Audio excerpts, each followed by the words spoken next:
Bismillahirrahmanirrahim. Assalamualaikum warahmatullahi wabarakatuh.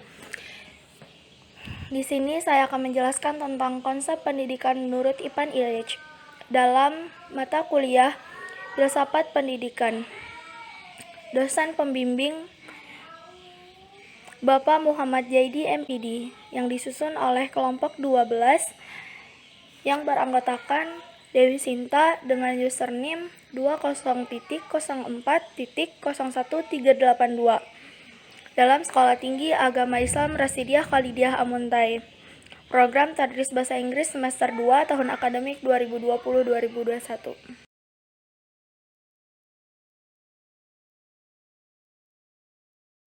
Konsep pemikiran Ivan Illich. Yang pertama, saya akan menjelaskan tentang biografi Ivan Illich.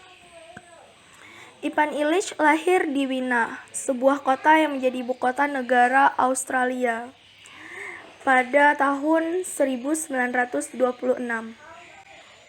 Setelah lulus dari sekolah tingkat pertama, Ivan Illich ini kemudian melanjutkan pendidikannya di Universitas Gregoriana, Roma, dan Italia.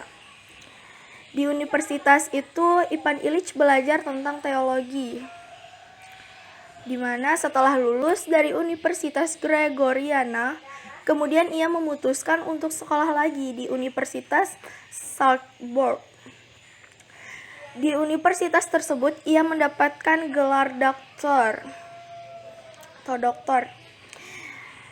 di bidang ilmu sejarah. Dan tidak lama kemudian ia diangkat atau ditasbihkan sebagai imam gereja Katolik Roma.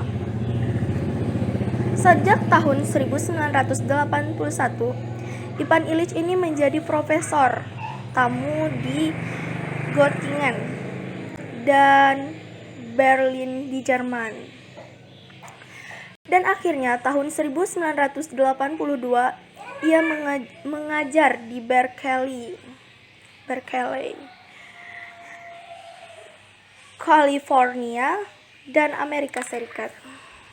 Itulah dari biografi tentang Ivan Illich. Yang kedua, Ivan Illich ini adalah tokoh pendidikan yang sangat kontroversial dengan ide-ide pembahasannya tentang persekolahan, sehingga dikelompokkan sebagai pemikir humanis radikal. Semasa hidupnya, ia sempat mengeluarkan karyanya dalam bentuk buku-buku ilmiah. Di antara hidupnya, buku-buku yang sudah terbit di Indonesia adalah salah satunya Celebration of Awareness yang diterbitkan oleh Ikon Tara Litera pada tahun 2002 dengan judul Perayaan Kesadaran. Yang ketiga adalah pendidikan menurut Ivan Illich. Pendidikan menurut Ivan Illich adalah untuk mencapai hal yang maksimal dan yang diinginkan dalam output di dunia pendidikan, di mana pendidikan menurut Ivan Illich ini adalah untuk mencapai hal yang maksimal dan yang diinginkan dalam output di dunia pendidikan. Nah, perlu rasanya untuk sejenak melihat dan merumuskan tujuan-tujuan dari pendidikan sendiri. Nah, di sini juga menurut Ivan Illich, sistem pendidikan yang baik dan membebaskan harus mempunyai 3 tujuan, yaitu pertama, pendidikan harus memberikan kesempatan kepada semua orang untuk bebas dan mudah memperoleh sumber belajar pada setiap saat. Nah, misalnya kan pendidikan itu seperti pendidikan online, seperti aplikasi-aplikasi belajar itu. Kita bisa setiap saat belajar selagi paket data dan pembayaran lunas. Nah, yang kedua, pendidikan harus mengizinkan semua orang yang ingin memberikan pengetahuan mereka kepada orang lain dengan mudah. Demikian pula bagi orang yang ingin mendapatkan. Nah, di sini pendidikan itu harus mengizinkan semua orang yang ingin memberikan pengetahuannya kepada orang lain dengan mudah. Dan demikian pula bagi orang yang ingin mendapatkan pengetahuan itu sendiri. Yang ketiga adalah menjamin tersedianya masukan umum yang berkenaan dengan pendidik.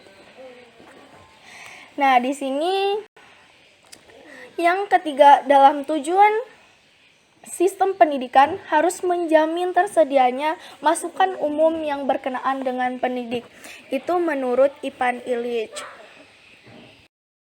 Nah, yang keempat adalah kebebasan dalam pendidikan. Erich Fromm mengungkapkan bahwa pemikiran Ivan Illich yang terpenting adalah membebaskan anggapan masyarakat dan membuka pintu untuk bisa membawa masyarakat keluar dari anggapannya yang sudah mapan. Nah, jadi Erich Fromm ini mengungkapkan pemikiran Ivan Illich yang terpenting. Nah, jadi untuk lebih konkretnya, ide-ide pembebasan Ivan Illich dalam dua dunia pendidikan tertuju pada sasaran-sasaran sebagai berikut. Nah, yang pertama adalah untuk membebaskan akses pada barang-barang dengan menghapuskan kontrol yang selama ini dipegang oleh orang atau lembaga atas nilai-nilai pendidikan mereka. Nah, yang kedua adalah untuk membebaskan usaha membagi keterampilan dengan menjamin kebebasan mengajar untuk mempraktekkan keterampilan itu menurut permintaan.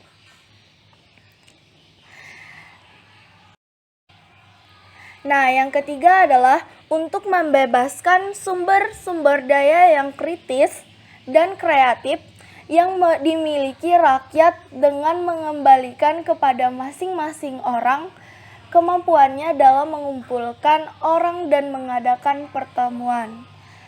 Suatu kemampuan yang kini makin dimonopoli oleh lembaga-lembaga yang menganggap diri berbicara atas nama rakyat.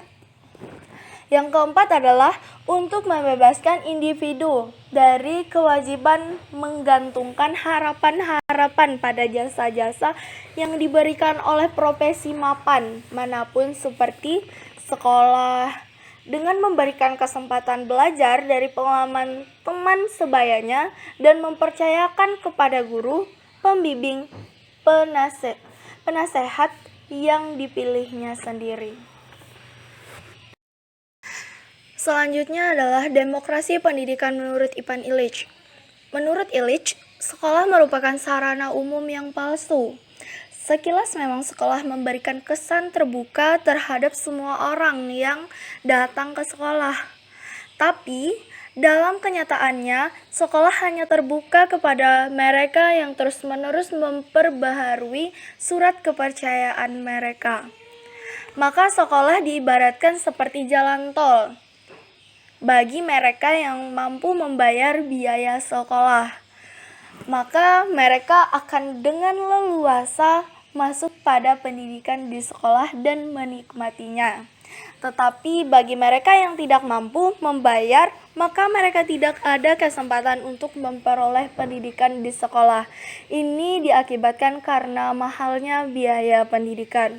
Ini menurut Ivan Illich, di mana Ivan Illich itu mengibaratkan sekolah seperti jalan tol, di mana yang mampu bisa bersekolah dan yang tidak mampu tidak bisa bersekolah. Karena apa? Karena biaya yang mahal. Itu menurut Ivan Illich. Selanjutnya adalah kesimpulan. Kesimpulan dari apa yang saya jelaskan adalah pendidikan bagi Illich ini adalah terjaminnya kebebasan seseorang untuk memberikan ilmu dan mendapatkan ilmu. Karena memperoleh pendidikan dan ilmu adalah hak dari setiap warga negara dimanapun ia berada. Nah, jadi kesimpulan ini adalah kita itu terjaminnya kebebasan seseorang untuk memberikan ilmu dan mendapatkan ilmu. Karena memperoleh pendidikan dan ilmu adalah hak dari setiap warga negara dimanapun ia berada.